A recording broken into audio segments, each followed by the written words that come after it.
Kingdom of Sardinia from 1720 to 1861 was the primary forming state of the Kingdom of Italy. Following the Kingdom of Sardinia's absorption of Giuseppe Garibaldi's conquest in the south, the Kingdom of Italy was proclaimed in 1861 on the 17th of March, with Vittorio Emanuele II, or Victor Emmanuel II, as its first monarch. But unification on paper was far from unification in practice.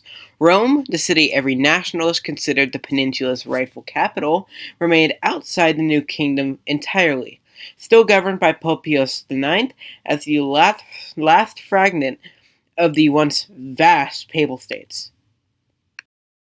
Pius IX had no intention of relinquishing that large territory. For over a millennium, the papacy had ruled central Italy not only as a spiritual authority and a religious sovereign, but as a temporal sovereign.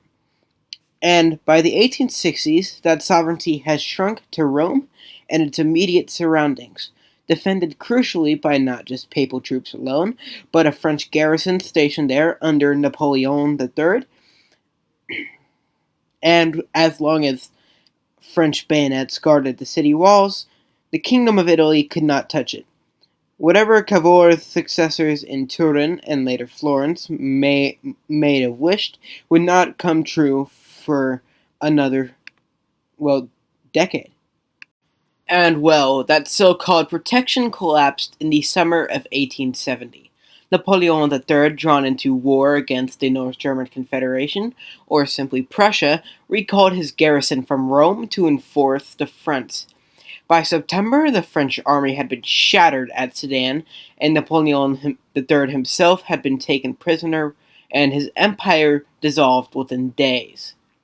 Rome's last line of external defense had simply evaporated in the course of one single war, and the government in Florence understood immediately what that meant. On the 20th of September, in an unsurprising show of force, Italian forces under General Raffaele Cadorna surrounded the city. Pope Pius IX, recognizing the position was militarily hopeless, refused nonetheless to surrender Rome without at least a symbolic show of resistance, indicating that history records the city as taken by force and not ceded willingly. Italian artillery breached the ancient Aurelian walls near the gate known as Porta Pia, and within hours papal troops laid down their arms.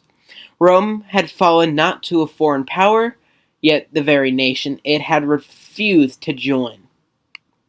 After the surrender of the Papal States, the de facto capital of Italy was Rome. However, the Pope refused.